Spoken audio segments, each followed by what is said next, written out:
অন্তর্বর্তীকালীন সরকারের প্রধান উপদেষ্টা সহ সকল উপদেষ্টা মণ্ডলী এবং সংশ্লিষ্ট কর্তৃপক্ষের সচিব সহ ঊর্ধ্বতন কর্মকর্তাবৃন্দ, আপামর জনসাধারণ, বুদ্ধিজীবী সকলের সমীপে এই ভিডিওটি এবং ভিডিওর শেষে প্রামাণ্যচিত্র দেখুন। আসসালামু আলাইকুম। আমি আপনাদের মাঝে বিগত 3 দিন যাবৎ যে ঘটনাগুলো ঘটছে বাংলাদেশে, এই বিষয়ে আমি কয়েকটা কথা না বলেই পারছি না, আর ধৈর্য মানতেছে না। আমাদের দেশের সরকার বিচ্ছিন্ন ঘটনাগুলো নীরবে সহ্য করে আছে। তারা সব কিছু জেনে বুঝে নমনীয় ভাব প্রকাশ করে আছে এবং এই নমনীয় ভাবটা আন্তর্জাতিক পরিমণ্ডলে কিন্তু খুব ভালোভাবে দেখবে না। কারণ আমরা ছাত্র জনতার উদ্যোগে বা সম্মিলিতভাবে যে ভাঙচুর চলতেছে 32 নম্বর ধানমন্ডির শেখ মুজিবুর রহমানের বাড়ি তথা হাসিনা রেহানা এদের বাড়ি, আওয়ামী লীগের ঘাঁটি, আওয়ামী লীগের মূল যে বাড়িটা যেখান থেকে শেখ মুজিবুর রহমান কার্যক্রম পরিচালনা করেছে, আওয়ামী লীগের এক কথায় মূল ভূমি বলা যেতে পারে, সেই বাড়িটা ভেঙে গুড়িয়ে দেওয়া হয়েছে এবং আওয়ামী লীগের মন্ত্রী এমপি সারা বাংলাদেশেই কম বেশি অনেক জায়গায় তছনছ করে দেওয়া হয়েছে, মাটির সঙ্গে মিশিয়ে দেওয়া হয়েছে। বিশেষ করে ধানমন্ডি তো একেবারেই অবর্ণনীয় ঘটনা, আপনারা টেলিভিশনে দেখতে পাচ্ছেন, যারা সরজমিনে দেখতে পাচ্ছেন। এটার দরকারও ছিল। আসলে আমাদের দেশের যে আন্দোলনের পরিপ্রেক্ষিতে বর্তমান অন্তর্বর্তীকালীন সরকার দেশ পরিচালনা করতেছে, তারা যখন ক্ষমতায় আসে তাদের যে কমিটমেন্টটা ছিল, ছাত্র জনতার আন্দোলনের যে মূল কমিটমেন্ট, এই কমিটমেন্টটা তারা ফুলফিল করতে পারে নাই। আংশিক কিছুটা করছে, প্রকাশ্যে আসতেছে না। তো দৃশ্যমান যে কার্যক্রমগুলি হওয়া উচিত ছিল সেটা হলো স্বৈরাচারী সরকারের মন্ত্রী এমপি যারা অর্থ বিদেশে পাচার করেছে তাদের বিচার। এই যদি বিচার তড়িৎ গতিতে চলতে থাকতো তাহলে আজকে কিন্তু এই অবস্থাটা হয় না।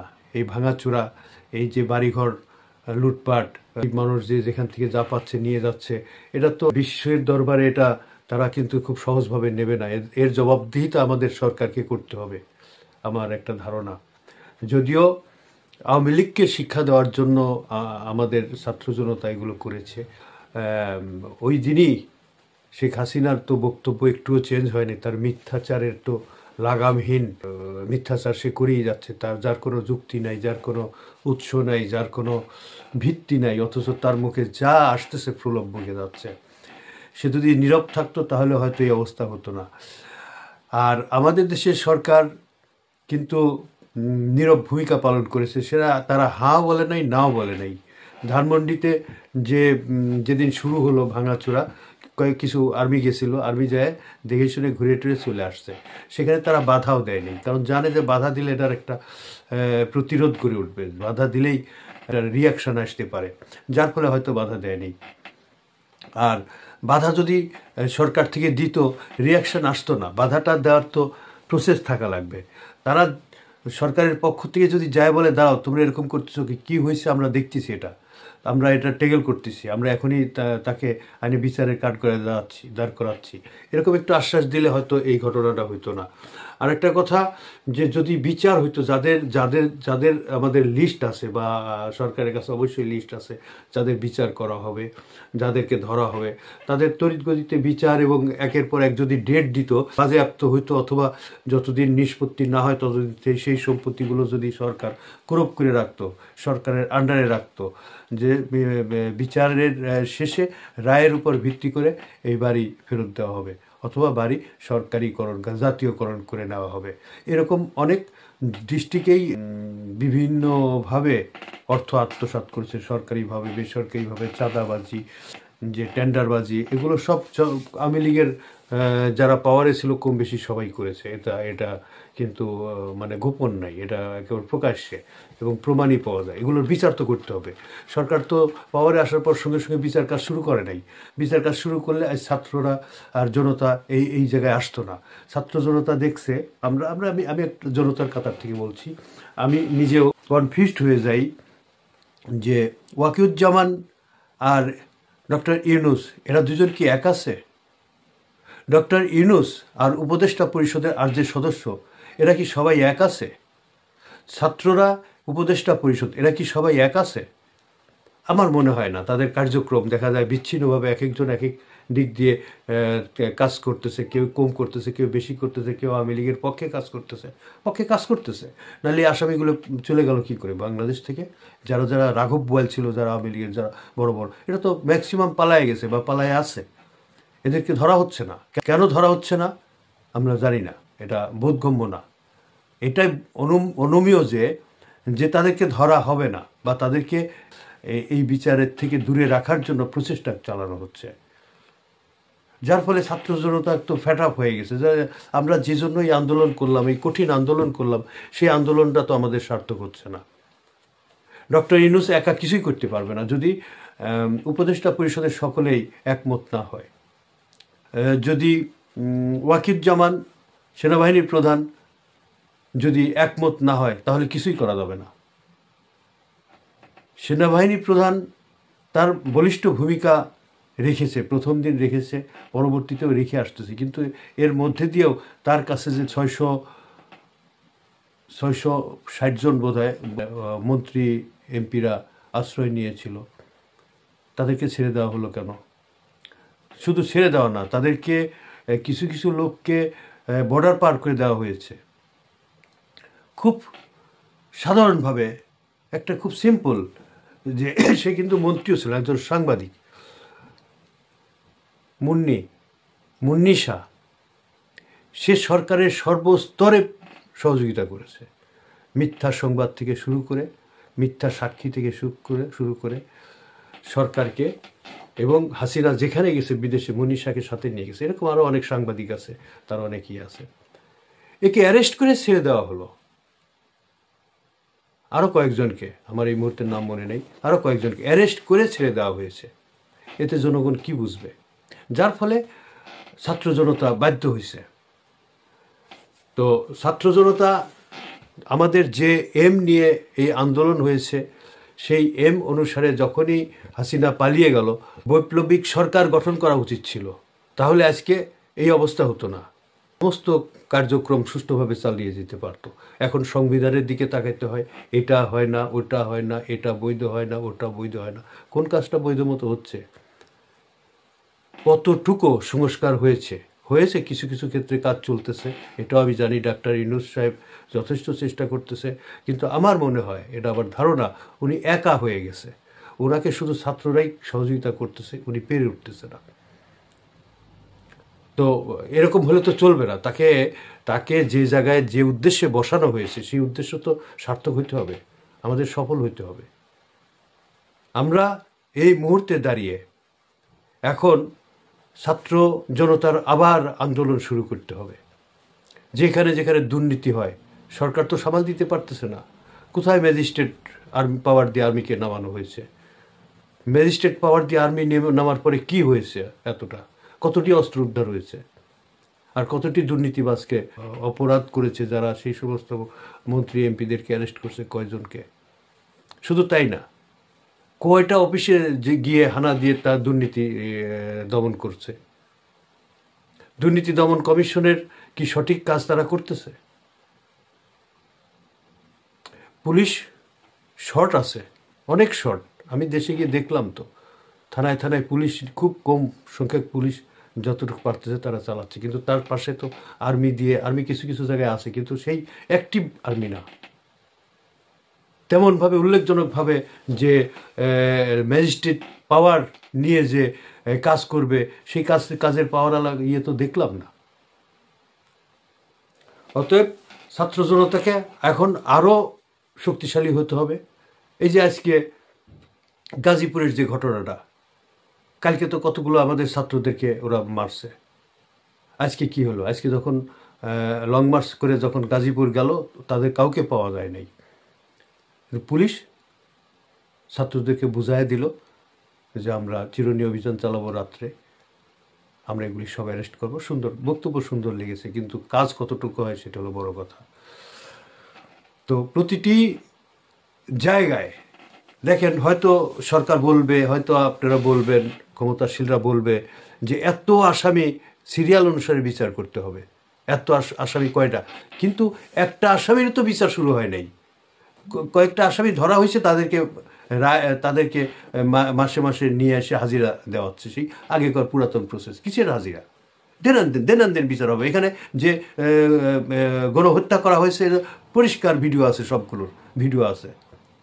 তারা যে অর্থ পাচার করছে পরিষ্কার সব কিছু আছে।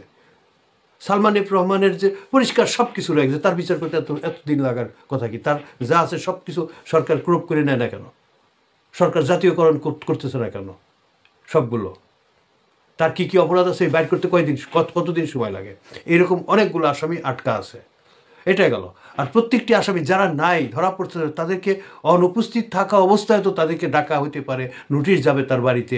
এবং এটা কি করতে হবে? প্রশাসনকে আসামির দোরগোড়ায় নিয়ে যাওয়া লাগবে। অর্থাৎ যে জেলার আসামি, যে জেলার স্থায়ী সেই জেলার কোর্টে তার বিচার হবে, সে অকারণ যেখানেই করুক। তাহলে এরকম যদি বাংলাদেশে যতগুলো কোর্ট আছে, আমি জানি না কতগুলো কোর্ট আছে, তো প্রত্যেকটি ডিস্ট্রিক্টে একটা করে তো কোর্ট আছেই। 60-62টা কোর্ট আছে। 60-62টাকে যদি ভাগ করে দেওয়া হয়, তাহলে বিচার করতে কতদিন লাগে? হ্যাঁ, কতদিন লাগে বিচার করতে? আর এই বিচারগুলো কেন লেন্দি করা হচ্ছে? এই জন্য তো আজকে এই অবস্থা। আজকে তারা ভারত থেকে ঢোকার সুযোগ পায়, হাসিনা মুখে যা আসতেছে তাই বলতেছে, সবাই শুনতেছে। আর আওয়ামী লীগের সব নেতারা, সব পান্ডারা রয়ে গেছে। এই যে গণহত্যা করছে, এই যে হেলমেট পার্টি, এই যে পুলিশরা যারা কাজ করছে, এরা কি সবাই পালাইছে নাকি? এরা সবাই দেশে আছে, সবাই ঘাপটি মারে আছে, সুযোগের অপেক্ষা আছে। সেই সুযোগ নিয়ে ওরা যদি বের হয়, তাহলে আপনাদের অবস্থা কি হবে? হ্যাঁ, আপনারা যে নীরবে সহ্য করতেছেন, আপনারা কি তাদের সঙ্গে লিয়াজো মেনটেন করতেছেন?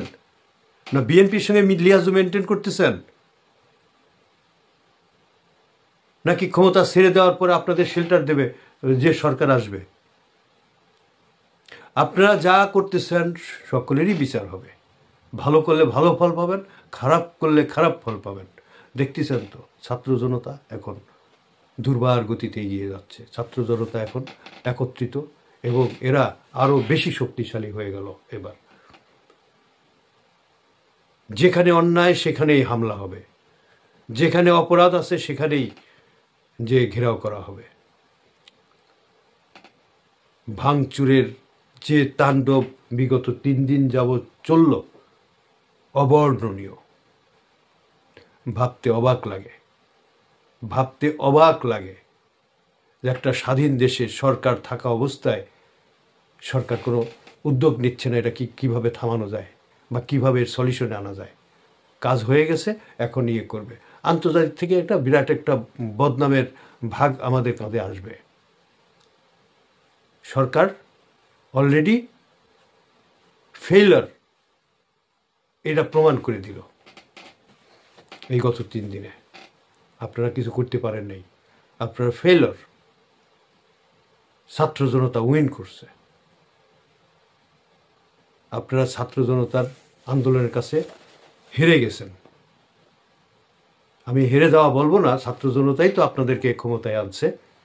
কিন্তু ক্ষমতায় আনার পরেও আপনারা যেমন অথর্ব সরকারের পরিচয় দিছেন, আর ছাত্র জনতা কাজ করে দেখায় দিছে। তাদের হাতে তো আইন নাই, তারা তো জেল জুলুম দিতে পারে না। তাদের হাতে যে যতটুকু শক্তি, সেই শক্তিটা খাটাইছে। যদিও এটা সঠিক না, সঠিক ছিল এইটাই, সরকার এই সম্পদগুলো দখল করে নিয়ে সরকারের নিয়ন্ত্রণে রাখা উচিত ছিল। প্রত্যেকটি এখনো সময় আছে। যে জায়গাগুলো ভাঙচুর হয়েছে, এই আসামিগুলো তো দূরে আছে, পালায় আছে। এরা আসুক, আপিল করুক, এরা তাদের আপিলের জবাব দেবেন কোর্টের মাধ্যমে। এখনো সময় আছে এই জায়গাগুলো যেগুলি ভাঙচুর হয় নাই, ভবিষ্যতে হতে পারে, এই সব জায়গা যাদের নামে ডিসপুট আছে, যাদের নামে ক্লেম আছে, প্রত্যেকের সম্পদ দখল করেন সরকারিভাবে। প্রত্যেকটি আসামির সম্পদ আপাতত সিজ হবে, খুব ক্লিয়ার। তারপর বিচার, আর বিচার হবে তড়িৎ গতিতে। কিসের? আপনাদের অঙ্গীকার কি ছিল? যে প্রথমেই গণহত্যার বিচার হবে। এখনো 600-700 পঙ্গু, 800-900 শহীদ হয়েছে, প্রায় 2000 লোক আক্রান্ত হয়েছিল, আক্রমণের শিকার হয়েছে, তারা উইন্ডেড হয়েছে। তা এগুলোর কি সুরা হয়েছে? কয়টা লোককে বিদেশে নিয়েছেন চিকিৎসা করতে? হ্যাঁ, কয়টা আন্দোলনকারী ছাত্র যারা ইনজিউর্ড হয়েছে তাদের কয়জনের চিকিৎসার জন্য বিদেশ নেওয়া হয়েছে? দেশে সুষ্ঠু চিকিৎসা পাওয়া যায়নি, তারা এই প্রধান উপদেষ্টার বাড়ির সামনে গিয়ে ইয়ে করছে, ডেমনস্ট্রেশন করছে, আপনারা বুঝায় ফেরত পাঠায় দিয়েছেন। এটা হয়? এটা মেনে নেওয়া যায়? আমরা তো প্রতিটি জায়গায় আমাদের এই সরকারের গর্ব করি, সরকারকে নিয়ে প্রতিবাদ করি, সরকারের পক্ষ নিয়ে তাদের প্রতিবাদ করি যারা বিপক্ষে। তো সেইটার রেজাল্ট আমরা কি পাচ্ছি? অতএব যারা সরকারে ক্ষমতায় আইন প্রণয়ন করেন এবং কার্যকারী পদক্ষেপ নেন, তাদের কাছে আমার করজোড়ে অনুরোধ, আপনারা খুব তড়িৎ গতিতে এই সমস্যাগুলোর সমাধান আনবেন। 1 নম্বর হলো বিচার কাজ তড়িৎ গতিতে করতে হবে। 2 নম্বর, যাদের আন্ডারে বিচার চলতেছে, যাদের এগেইনস্টে ক্লেম আছে, তাদের সমস্ত সম্পদ সিজ করে নেওয়া হোক। আর বিদেশে লন্ডারিংয়ের যে টাকাগুলো বিদেশে গেছে এগুলো ফেরত আনার ব্যবস্থা করেন।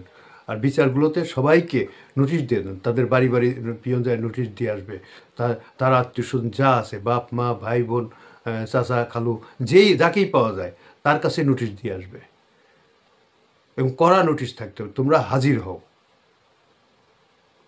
আর যে হাজির হবে না, কোথায় কই আসে না আসে খুব খোঁজ লাগাতে হবে। বিদেশে কোন দেশে কোন নেতা পালাইছে, সেখানে সেই দেশে অ্যাম্বাসিডার কি করে, সেই অ্যাম্বাসিডারকে লাগায় দেন, সেই দেশে তাকে ধরতে হবে, সেই দেশের আইনের মধ্যে ফেলে তাকে ধরতে হবে।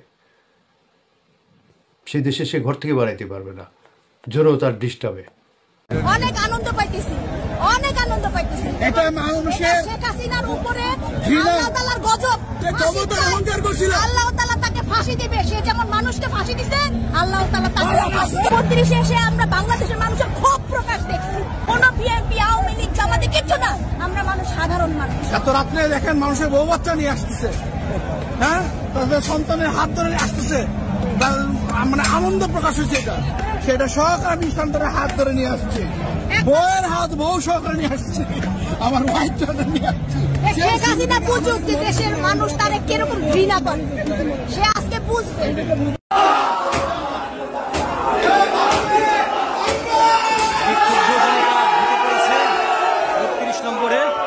তাদের যেই ক্ষোভ, সেই ক্ষোভের বহিঃপ্রকাশ তারা ঘটাচ্ছেন। সবাই যে যার হাতে যেভাবে পেরেছেন, লাঠি নিয়ে বাড়ি থেকে যা পেরেছেন তাই নিয়েই তারা এখানে চলে এসেছেন। এবং আপনারা দেখতে পাচ্ছেন যে এখানে অনেকেই গায়ে টি শার্ট গায়ে দিয়ে এসেছেন।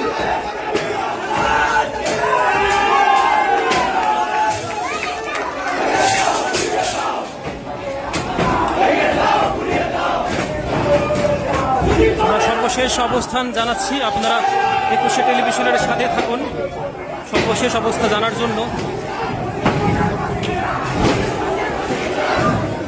ইতিমধ্যেই এর আগে যে ঘরের রুমগুলো ভাঙা হয়ে গেছে সেগুলোর অবস্থা দেখতে পাচ্ছেন,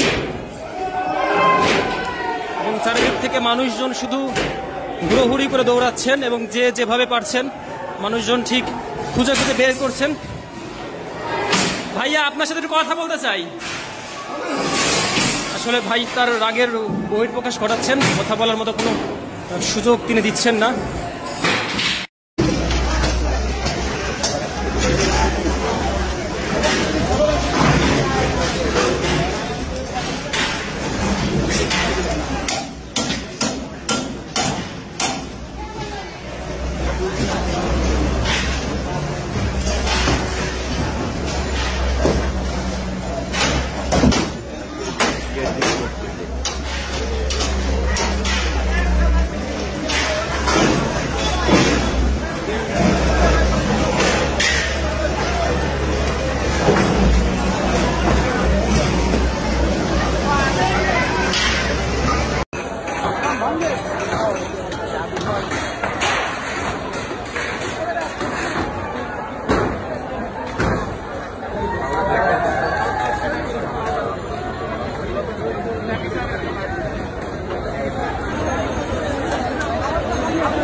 তো সংক্ষেপে আমি ভিডিওটা করলাম, আসলে না করে পারতেছি না। আমি আরেকটা ভিডিও করব এখনই কিছুক্ষণ পরে, তো আপনারা পাবেন পরপর। ঠিক আছে, ধন্যবাদ, ভালো থাকেন। আশা করি আমার এই সংক্ষিপ্ত কথাগুলো বুঝতে পারছেন। ডিটেলস না বলে ইঙ্গিত দিয়ে গেছি। ধন্যবাদ। আসসালামু আলাইকুম ওয়া রাহমাতুল্লাহ।